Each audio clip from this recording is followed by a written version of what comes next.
Bonjour mesdames et messieurs, heureux de vous avoir nombreux devant vos postes téléviseurs, vos écrans, vos téléphones, balandinion sur Yakomo positif et Bipaï Bozouami. Nous avons dit que non, nous sommes là à la recherche de l'information. Place information Zali, déplace M. Tokenda pour l'information. Vraiment, je vous avais annoncé la présence du président Willy Michik sur le plateau. Fort malheureusement que hyper occupé, il n'a pas pu nous donner sa présence sur le plateau. Raison pour laquelle, comme tous les informations Zanga Bisso, tant te promettre la téléspectateur Nabiso, to Kitaka Kamutuana. Imaginez-vous que jusqu'à présent, le président Zagna Bissala est belé dans le fleuve Congo Hotel, mais il a accepté au moins de nous donner son interview par rapport à un sujet 10 jours. Raison pour laquelle nous allons un peu avancer par rapport au sujet. Nous avons appelé ça d'abord le dossier RAM, le ministère de PTNT qui a attendu sur le lundi passé. Bosso accorde un délai de 72 heures et puis le gouverneur Jean-Tini Ngobila invité dans l'IGF et puis il y a plein de questions, mais je crois que non, par rapport au président Yemokopé, ces derniers temps, vous nous avez demandé, vous avez posé plusieurs questions. Ma question n'a pas beaucoup là qui sur le site, ma question beaucoup là qui sur YouTube, ma question beaucoup là numéro par rapport à numéro à émission sur télévision. Toujours posé à mon ensemble, ne créez rien parce que toujours Azan Amissale Bela travaille trop sans plus tarder. Bonjour président. Bonjour. Président Bonizoto, bonne santé. Zoto za konongono musala kaka puisque sans musala ilo moga malonga yo ça. Tout monde tozo appuyer vision. Il y a chef de l'état et vision et le bina biso il faut musala. Baka musu ya kozela ba kope fili. Il faut musala, il faut mutoki na yonde et ko permettre olia. Et mutoki nonde ko permettre olia. Merci d'abord ya répondre à l'invitation ya ko permettre biso kutana pour la première fois na Congo positif émission les a trop thématiques ces derniers temps. En tout cas, président Tokena, on a la première question avant de côté la question autonomie en haut. Qu'est-ce qui a fait changement d'emblée? Est-ce que je vois qu'il y a d'autres là qui Tony parce que les gens qui ont vraiment un vrai kabiliste qui défendait Kabila 100%. Je sais qu'on vous a posé plusieurs questions quelque part, mais ici dans Congo positif c'est pour la première fois. Et là on est sali que non directement. Un ange a commis des mots ou soit un démon a commis ange. Brusquement, changement n'a eu vers Félix Tshisekedi. Bon, d'abord, il faut que le baké ngai peut-être pas mon la musique. Jamais na kota na PPRD. Na zaki pe moto ya majorité présidentielle ni FCCT. Yo moi batwana na lobaga boito na okosa lobika au mona baka ota démenti. Donc jamais na kota konaté. Il fut un moment où na zaki membre ya gouvernement ya coalition. Na bandeko ya PPRD na majorité présidentielle à l'époque. Na biso batutota qui na rassemblement na opposition. Donc mais comme le chef de l'État, j'étais dans un gouvernement, c'est tout à fait normal de défendre vision et un gouvernement. Je n'ai jamais été kabiliste et je ne pense même pas que je le serai. Mais aujourd'hui, je suis dans l'AFDF allié, où il y a un professeur sénateur Bahati Azoko Kamba, Tozali membre de l'Union sacrée de la nation.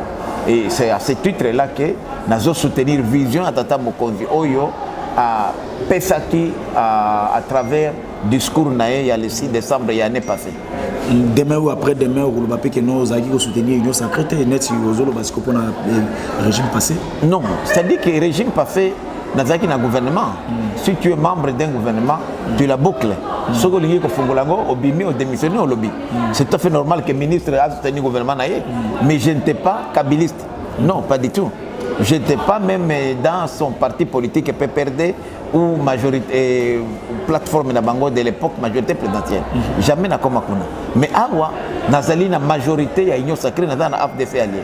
Et vous savez que AFDF allié est une alliance stratégique na IDPS pour reconduire Mokonzi Mboka en 2023 à la magistrature suprême. Yangwana à cette qualité là, nous devons soutenir l'action et le gouvernement puisque oyo bako voter biso eza ba individualité eza bilan na biso makambo to kosala lelo yango ndi wana tozali kosala ke to sala makambo malamu na ba mboka pour lobby to pesa confiance pour que non seulement Tata Mokonzi Félix Antoine Tshisekedi azala réélu mais aussi tozala na majorité parlementaire, majorité na ba assemblée provinciale, majorité na ba conseil urbain, conseil local, na conseil municipal. Yom tozala ki na ba camion surtout kuna ozala ki na Kabila ozala ki na gouvernement. Aujourd'hui, aux soutenir vision ya Félix Tshisekedi, différence d'ineza entre gestion ya Ndeko Kabila na Ndeko Tshisekedi place nous monde que vous questionner les gestion za malaba. Bon, d'abord, c'est ça que na lobanga na batuke oko soutenir te nga na musala te naza na j'ai fait musala nanga privé comme moninga wana osala activité nanga ya café cacao naza planteur agriculteur pour dire que on peut aussi gagner sa vie sans pour autant que vous avez une fonction politique mais nazo ko soutenir vision puisque ndenge ba réforme oti comme nawa tata mukonzi azosala otozolo ba revanche du sol si le sous-sol ezali ba initiative ya sika ezali vision et ce qui fait musala oyo ba réforme eza bien ngai en tant que planteur en tant que agriculteur na komi retrouver na musala nanga c'est comme ça que je soutiens une vision na soutenir mututé c'est une vision et vision là est incarnée par un homme qui s'appelle Félix Tshisekedi yango na epsaka bato ke kolandela te kaka Tshisekedi ce qu'on a comparé que j'ai eu l'occasion de travailler avec Kabila d'abord quand j'étais dans le mouvement ya Kabila il n'y avait pas de suivi. Le président Adaki Naïm Moussika, pendant que tu as dans le gouvernement, un seul conseil de ministres, pendant 5 mois, il y a gouvernement. Alors, les grandes décisions se prennent au conseil de ministres. Alors, beaucoup décident de ceux qui votent au conseil de ministres. Deux, Kabila était entouré par des vautours, des affairistes. Bangonde Baki conseil de Moussala, il y a un bilan pendant 18 ans vraiment négatif. Donc, on bradait tout. Et d'autres, puisque par exemple, on ne peut rien faire sans que les conseil des ministres. Comment on nomme des mandataires? Les grandes décisions, non, dans un cabinet Moulili. Il y a Bango Yabanemi, Bachadari, Omem Minaku, là où ils se rencontraient, des grandes décisions et il les faisait passer comme des décisions, il y a gouvernement. Donc, Premier ministre avec une étiquette à boy. Donc, même les ministres, ils ne faisaient rien. Non, les grandes décisions se pétaient. Maintenant, ici, c'est différent. Toutes les décisions importantes se prennent au conseil des ministres. On voit que le président Félix Atata Libanda a tout. Vendredi, Azalawana, conseil des ministres. Attaqué à l'intérieur, dans Lumbashi, à conseil des ministres. Puisque Azolanda, des prêts, actions, il y a gouvernement. C'est ça gouverner.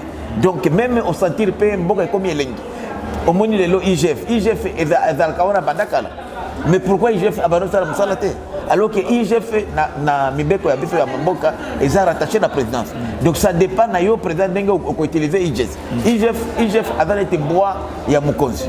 Mais bois on a ceux qui ont laissé bien. A ça peut Moussala mon côté. À cause de la bois copan. Yango moni ok et comme il a effet dissuasif. Les mêmes mandataires au Bazaïka dans la coalition FCK. Les Bazaïka ont la majorité. Mais comment expliquer que les lots de régie financière, dans le mois de septembre, ont réalisé 700 millions de dollars. Donc, ce qui fait que ce qui ont la régie financière, budget, il y a 10 milliards. Régie financière, total de redevance minière, total de recettes additionnelles, total de contribution. Donc, dès la zone, même budget au PFI, il y a 10 milliards. Ce qui est fait à continuer. Au comment on attend année Oyo, il y a 2022, tu risques tout ça à 20 milliards. Puisque rien que seulement bonne gouvernance, Oyo bâti na place et changer ma cam. Et par habitude, Baswahili, tu le barake mbisi et bandako pola na moto. Ce qui mbisi moto est poli ici. Donc, Kabila comme il y a bebaki, ba distraire na bongo, système mignon sont déjà déraillé. Yango moni awa. Tata Mukonzi Félix a une vision à Sika.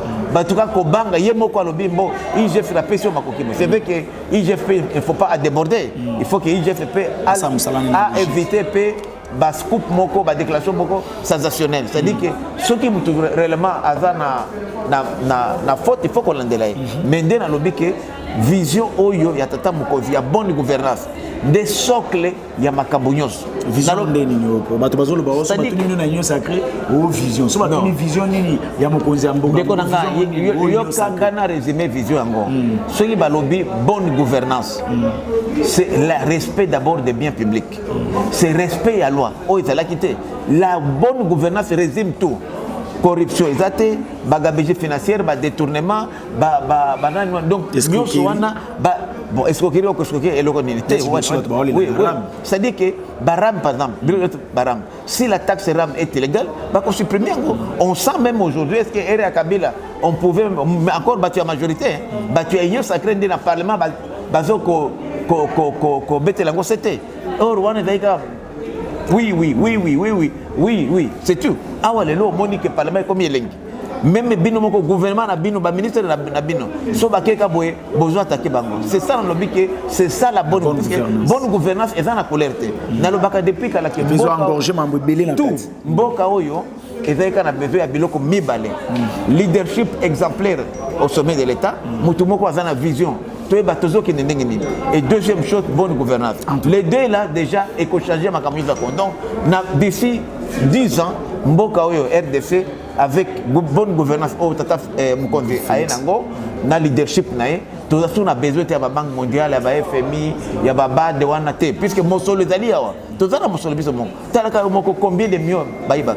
On de Mboka besoin baïbi 50 millions, baïbi 100 millions, baïba. Oui, minde ba mais bino mbongo utaka wapi. Oui, oya ko ba kamutu. Tout ça combien baïba 50 millions. Tu vois. Donc mutu moko zo 50 millions.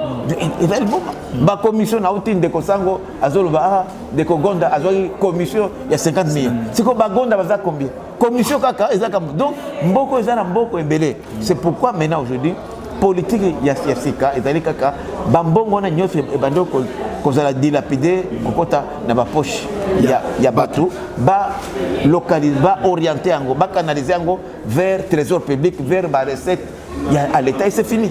Raison population a singi que notre lukayo makasi to kutana yo parce que la majorité ya bawo ya FCC bazo traiter yo na vagabondage politique par rapport ya komona ba déclaration dans ces derniers temps dans médias. Tant ozo ka bazo ba que nous na vagabondage politique, ça te dit quoi? Ils ont yo moko attaquer non. Mais peut-être batwana ba yebi Willy Michel te ngai kaka Kabila oyo akangaki ngapona finga ke. Et en réalité c'était quoi? Na sali 2 ans na prison militaire na Ndolo. Na Kabila après comme ministre. Pourquoi? Parce que je faisais des analyses. Ngai depuis longtemps nataka mulangi ya pembe. Même awa lelo na inyo sake so bakeboye na kombeta bango. Ngana zaka mutu tout droit. Ngana za mutu moko na koyi na télé.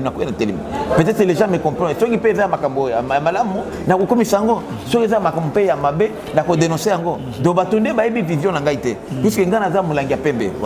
En tout cas, Mbosso accorde 72 heures na confession religieuse pour na ko zonga na nini. Est-ce que au monité que nous il va dire déjà au kende ils ont même une opinion par rapport. Bon, tu regrettes d'abord puisque Mbosso. Est-ce qu'il a qualité? Non, bien sûr, puisqu'il y a des présidents à bureau, beaucoup de conduits na loi organique et PC Makoki, il y a qu'à mettre en place bureau à Seni. À Oumeli Koutou, puisqu'il fallait depuis longtemps mettre en place le bureau à Seni. Mais Tomonique, ils allaient confréner, puisque Mibeko Zali, Tolobi consensus, oui, mais ceux qui consensus, on est en démocratie, Bakota la majorité est lobby. Donc vraiment, je pense que Mbosso nous a fait traîner. Avec trop large, puisque les lois Toebi qui Batubazo bloqué Biloko Zali, confession religieuse ont mis en place il y a bureau Seni, mais en complicité avec une frange de l'opposition qui ne veut pas aller aux élections. Ce que Toebi les lois que Bandeko y a la Moka Bandundu, bazo jouer G à aucun na glissement. Si toqué na glissement, toqué na dialogue pour Bango Baya peut participer à pouvoir. Et en monaki, même biso nakati à la Moka, nous comptions beaucoup sur le plan de sortie de crise. Il y a un de Martin Fayoul. Mais aux hommes on a dit que non, Fayoul commence encore à plus peser. Oui, non, c'est-à-dire qu'au contraire, ce que tu as marché le 15 septembre, c'était un fiasco ici, un fiasco total, puisque il y a fallu te mettre en marche, il y a eu une sala. Et la marche, la marche, tu sali yango, et ça qui va marcher à Kinshasa. C'est pas qu'au point moko boya Kinshasa, quartier moko, et puis Rwanda va trafic et belé pour écouter Mobulu, la circulation, Bakiri, Baya, tout ça. Non, c'est un échec. C'est pourquoi mon aki, quand on fait Bango le 17 octobre, ça qui marche. Marcheté, balobi le 29, biso pe tolbi Mbosso le 29, tu encourager batu baki la situation babangi. Maintenant ba komi meeting, c'est pas facile. Comme ça la marche à Kinshasa, il faut à la base. Donc les lots, ils ont compris que Biden a bango, ils ont rejeté ba congolais balingi ba tala ba réforme yo, il y a agriculture. To ko ça la ngote soki to ke ne musalate, il faut qu'il mieux na mboka yango tolobi ke il faut population et ya kosala musala ba blague ça tout ba distraction ba marche ba meeting ça c'est dépassé to ke na musala parce qu'on ne peut pas développer ce pays ce que musala ça to ke na ba élection. Comment on va mobiliser ma recette au Tikolanda ba régie financière et ça 700 millions de dollars. Quand la régie financière comment eloka mukeboy. Pourquoi? Puisque Moussala est allé. Donc, impact dans la population. Mais justement, mais population promettre belé, chiffre minene, continue à banque, mais en réalité, dans la vie quotidienne du peuple congolais, oui, il faut d'abord comprendre que Touti Wapi, Touti na libulu, na négatif. Les lots de comme à zéro. Poto matasiko likolo. Donc tout le monde musika mingi on lo bifo ke ba imboka ba faire la calme. Les lots de tomber ta masolo boy. Ministre ya économie azana akende ki Namibie bazo ki do commander komona wa dans 2 semaines ba chambre froide biloko tout na Kinshasa ba grande ville Lubumbashi partout qui sangani ekozala inondé na ba produits surgelés na ba prix oyo gouvernement a imposaki puisque le gouvernement a mobilisé 80 millions de dollars avec des partenaires. Est-ce que tu as la bateau? Oui, tu as la bateau, la vérité parce qu'après 2 semaines ce que vous dites voyage on a pas date ya lelo tozolo ba lelo hein au promesse na dans 2 semaines ba marché oyo biso ekozala inondé na ba produit ya ba surgelé pour te permettre ba congolais balia malam yango na lobi même fête Noël et Nouvelle An to ko fêter malam puisque gouvernement a moniqué malgré vision ya ba warrior mais tozana ba opérateur économique bazana vision akala ya konyonga ba congolais ya konyokolaka ba imboka ba bola yango malobi yemoko azui mosolo apesi mosolo na ba homme d'affaires o bazana esprit ya ba warrior lelo ministre moko ake Namibie ata ndenge biloko ezoya dans 2 semaines biloko kotonda partout na ba chambre froide comme ça tout ça la concurrence loyale na batwana soki bango pe bakondiwa siko mutu moko akolinga asomba esika eloko za mo cher auto mona ndenge déjà to bandi na ba cantine populaire na ba camp militaire bientôt AWP et ministère de l'agriculture en partenariat avec les privés bazoya na ba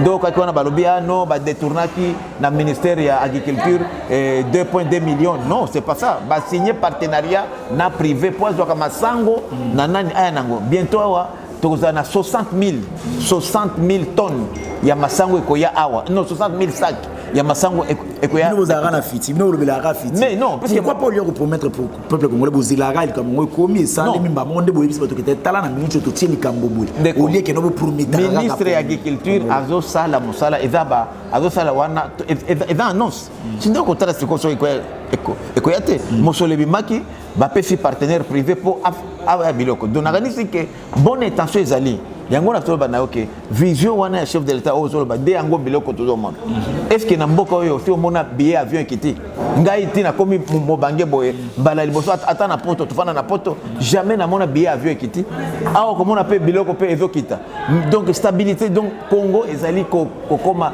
refréquentable et comme Congo ya sika yango na zoba ke muto ya azo doté pour me date totale gouvernement warrior il y a même pas 5 mois 6 mois ezawana donc mais déjà biloko mike o moni soki comme une année et vous en ndeni donc tous à la patient to comme on a ndeni ozala deko Willy Michik soko otala ba congolais o lebla bango na bosembo nzambe attaque congolais banda Félix Tshisekedi za bokonzi nini ya mabe de joie sali tangata mibale to misato en tout cas mabe o ya sali moni ke iza contre voilà et loka ya mabe pona ngai oyo président Tshisekedi asali ezali ya kopesa opposition matoi mangongi police ekomi lelo ko escorter ba manifestant bien tout le monde en côté ezo kende na manifestant na mona ki bande ko fayulu na bande ko mzito ba memi bango boy na voiture climatisée ba keti na ba police epesi bango na bouteille à champagne ba so beta maboye en tout cas wana za mabe puisque président Tshisekedi azo encourager biloko ya mabe puisque ngana sala opposition kuto na yiko mona elle moko boule ezoko tanga na kene na opposition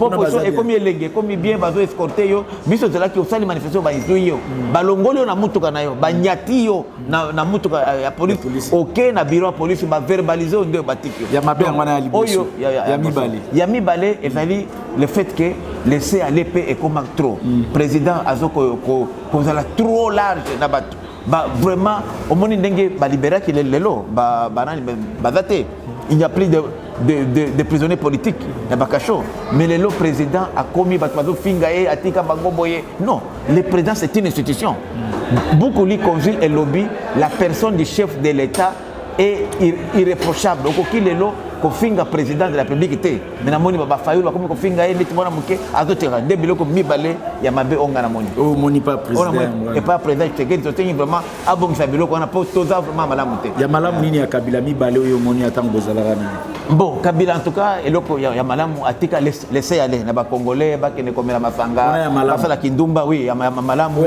ya Kabila oui donc atika laisser aller yemoko azana na ba business na ye l'état azaka sous-sauté bon bato asepela ki puisque les gens ont profité na biloko wana ya mibale ya malamu pe ya Kabila mususu na kolo bango ezali alternance politique wale faut qu'on reconnaisse quand même que andimaki mandane esili azongisi bokonzi na mtu mususu ça aussi on reconnaît ça na actif na ye comme parmi bateaux vraiment respecter qui alternance politique. Politique. Vrai ou faux que non, à côté de Baot, tu peux pas l'élection de 2023. Pardon? Vrai ou faux que vous n'avez pas dit parce que vous avez besoin de l'électorat en 2023. Bien sûr, puisque c'est vrai, vous confirmé. C'est vrai puisque AFDC allié, ils ont une machine électorale. Donc vous confirmez que non, vous n'avez pas puisque ils ont vivier électoral, ils ont une machine électorale. Ce que j'aime bien, alors pourquoi dans la élite? Nous avons meilleur allié à Walikal sur les 3 sièges. Mais nous avons siégé. Et ça, madame, si on a depuis qu'on a fait quelque part. En tout cas, si vous avez un y a malam, tu as ma béo sur mon appart de Bobati, le Kouébou, Banda qui non, à nos côtés. Bon, ndeko, Bahati, loko ya mabe na mona nae, puisque ata mutu a nyati, a fingi, a fanda kakimia, a réagir à kate. Tala ndenge Bahati Kabila nyoko le bato Kabila jamais ko kata alobi eloko ya mabete pa Kabila. En tout cas ngana mona kango eza malamu te. Puisque ils allaient ko encourager le mal. Bato ba a matisa atala bango boye bazo ko finga mais azozo aso bango ko pesa bango bukonzi. En tout cas ngana mona kango malamu te. Awa yo balukeli Kabila, qu'est-ce qui te rassure que Kabila na Félix Nakabwani pe da solo? Te na balukeli Kabila te discours nanga oyo na loba kango toujours bandakala. Na balukeli Kabila te. Qu'est-ce qui te rassure, qui te met en confiance que Kabila na Félix au Kabwana penda solo ndenge bato musu balo. C'est-à-dire que bazana besoin ko Kabwana te. Je crois que Félix a besoin d'expérience. Biloko malam oyo Kabila sala ko zwango pe Kabila pe a besoin ya ko accompagner successeur na pour réussir puisque bazo ko sala ndemboka. Donc so balobi ke bakabwani mutu azana na vision na ye. So ko moni lelo vision ya Kabila na vision a Tshisekedi et da butona moi. Vous êtes des leaders d'opinion, bato boyo kakabino et belé. Et là, on a peuple congolais, on a minute peut-être à Kolemba, on a découragé, qu'il y a beaucoup de bongaté, beaucoup de mangouzaran dengue moko, attaque pourtant à Kabila, na mangouzaran dengue moko. Un mot pour nous succès. Bon, nakoloba que c'est vrai que tout le monde passe mingi, tellement que passe les cas qui mingi, bah tu vas une dimension sauter. Mais nakadi c'est que volonté politique. Ya tata Mukonzi, Félix Tshisekedi a fait la question. Dengue na lobby na batuke, to utaki na libulu na négatif. Photo comme à 0 de tomates. Déjà, les lots Tata Mukonzi a aussi coupé sa promesse devant la communauté internationale dans la tribune des Nations Unies que ma pour n'est que ça là. Et que le processus démocratique où il y a bandit est irréversible, donc il y a c'est matin. De deux, au moins les lots que bah comme kokangana ba ministre, ba PDG, banani, et ça biloko to bando komona ka tout na mboka. Donc volonté politique mais na koza ba imboka tozala na patience. Et loko nyoso ezaka na mwata nango. Totika to encourager gouvernement to tika biloko ba distraction ya ba marche ba meeting o ezali ko lesabiso puisque loko nyoso pe e ko ya tenete baguette magique faut musala. Mutuna na esika zali asala to mona résultat ni kobima. Donc vraiment Congo est allé à venir, le Congo est comme réfréquentable. En tout cas, merci beaucoup. Je crois que non. Dès que vous retourne en voyage, vous en plateau. Tout à fait, sans problème. En tout cas, merci beaucoup. Merci beaucoup. Nous vous remercions pour tout année prochainement. S'abonner à la chaîne télévision. Votre adresse, c'est ça, Congo Positif, Tokutani, Balasima. Merci beaucoup.